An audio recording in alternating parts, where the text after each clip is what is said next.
Good evening. Welcome to this channel. It's about past lives and reincarnation. So I want to tell you something wild that happened to me about 3 years ago, right? I was reminded of this when I was reading a question from a viewer. And the question was, can spirits be obliterated so there's no trace of existence? And the answer is no. You can't destroy a spirit. You can't make it go away because it's not physical, you see. That's the answer, actually. It will still be there, and it will be aware of being there, of being, you see. That's the answer. Right, but I was reading that question, I thought about this thing. I thought, so how bad can it get for a spirit? See? And this is what happened about 3 years ago. So I do meditations every day, basically. And this happened. I was contacted by a spirit. And this spirit led me to a path. And it was gravel, and there were lawns and trees, looked pretty good, the whole thing. And I felt it was a bit old, maybe early 1900. And we started walking on that path. And I started to feel uncomfortable.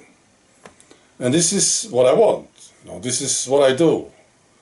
I want to be uncomfortable because then there will be gain. See? So I'm searching for this when I'm doing these things. And I started to feel very uncomfortable walking that path, you see. So I was walking and he disappeared, the guy. And I came up to this house and it was white, it was 3 stories high, and it was very clear, black tin roof, right? And there was this big door, and I opened the door and I started to get these shivers. And it was like electrical. The whole place was really bad, a bad atmosphere, you see. Sort of thick. And I thought, okay, this is where I'm going in. So I walked inside and there was nobody there. And I saw there was a corridor to my right, pretty long corridor, and then another one in front of me. Nobody.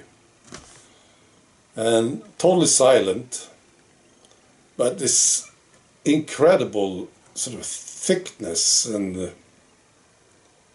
very bad taste, something bad. So, and then there were stairs leading up and leading down. And I decided to walk down the stairs because this is where I felt the most uncomfortable. So I approached the stairs and I started to feel really terrible. Yes. Pretty wide stairs. There was a wooden railing and I was holding the railing. I started to walk down and I got these incredible goosebumps in my neck and on the arms. And I had to stop. See? It had to just sort of run through me, this whole thing. And eventually I got down to the bottom of the stairs. But this was hard. It was hard. Anyway, and at the bottom of the stairs I saw this person. A young guy, probably 17 years old. That's what I guess. Right? And he looked like a zombie. He was thin, and his eyes were they were sort of dead. See?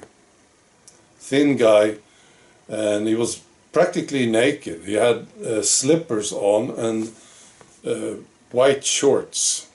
That's all he had on. And I understood this was the guy who contacted me earlier, right? And he said, "This is me. This is what I looked like before I died," he said. It was really terrible, I tell you. like not scary, but very, very uncomfortable. Right. So, and then he started to move, and there was a corridor down there, and we moved in the corridor, and he took me to a door, where of course many rooms there, took me to one of them, and he opened the door, and he showed me a room where he got treatment, and I understood where I was. You know, this was a mental hospital. See, and this is where I got my treatments, he said. And he showed me this couch, and he showed me himself lying on the couch, strapped down, getting these electric shocks. See, it was awful to watch this. And he couldn't get away. He was sort of resisting everything, right? He was strapped down, and he got these electric shocks. And he told me, I think he said 37. I think I got 37 treatments, electric shock treatments. And also the drugs. He showed me drugs. He showed me needles and pills. You know, he got everything, basically. And he said, this turned me into a zombie. And then I died. Right. And then we went to another room. He showed me another room, and we came inside the room, and this was an office. And I understood this was the office of the psychiatrist. See? He showed me the psychiatrist also. A chubby guy, curly grey hair, glasses. And this was the office of this guy, the psychiatrist. And he wasn't there, so we were alone in the room. But this guy showed me the desk and the room, and he showed me drawers. And then he pulled out a drawer and pulled out this file, this thick file. And he said, this is my file, he said. And he put it on the desk, and he pulled out letters, handwritten letters, maybe 3 of them. Well, there was one he showed me, and I think there were 3 of them. Letters, handwritten letters. And these letters were from his mother. And this is where it got really emotional. Very sad, the whole thing. And he showed me, you know, basically what happened. What I understood was this: the mother had problems with her son, and she was writing to the hospital about these problems. And eventually they turned him over to the hospital. The mother and the father, they just turned him over to the hospital, and they took him in. The hospital took him in, and they just left him there. You know, very sad, you know, very emotional, this whole thing, when he was talking about this thing that happened with his parents. So at the hospital, they could do whatever they wanted with this guy. So they, of course, they did the whole thing, you know, drugs and electric shocks, and it killed him. Right. So when we were done with this, the next day I went back to the hospital because I was still feeling uncomfortable about this place. See, and this is what I'm looking for. So I went back there, and I went back there every day for a month at least. I went back to the hospital until there was nothing left. It was like I could feel at ease with this building. But I got these shivers, for instance, every time I went back there for a month. You know. And I got in contact with a lot of spirits, and this is, according to me, this is as bad as it can get. These spirits, And I totally get it. You know, first you have the insanity. Maybe, you know, this guy, he said there was no big problem with him. It was basically puberty problems he had, see? And the mother couldn't deal with it. That's what he told me. Could easily have been handled, you know, by somebody who knew what to do. Just talk to the guy, you know, something. So that's what he told me. They sent him to the hospital, and that was the worst thing they could have done.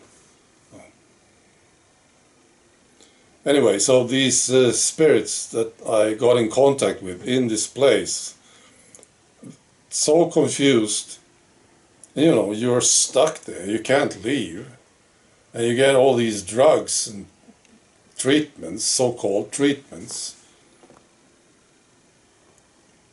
So for a month I went back. Now this may sound totally wild, of course, I'm sure it is a crazy thing. But that's the story, you know. And I decided I wanted to tell you everything about this. So I have to tell you this story, of course. I was reminded of it, you know, I had to tell you. So you can think what you want, I don't care. I thought it was fascinating, this whole thing. And I felt very, very good when I could go back there and feel totally relaxed. It's great, you know. I felt that I gained something from it, you know, personally. Absolutely, no doubts about this. You get to face things that are so bad, really.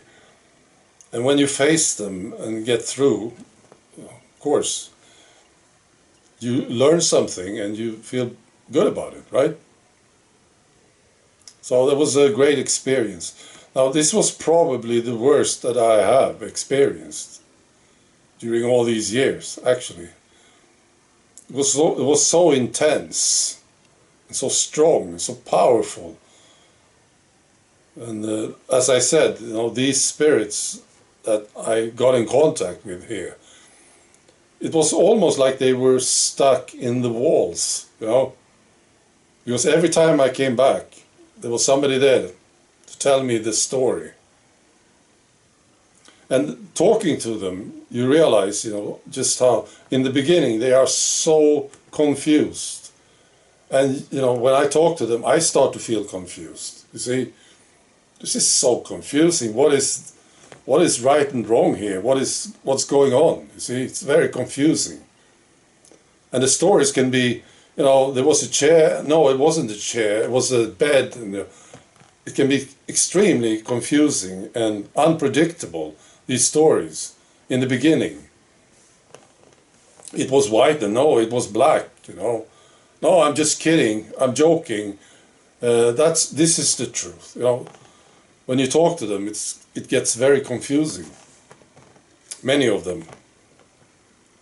I think this is the worst you can imagine for a spirit. All right. That's all. Be good.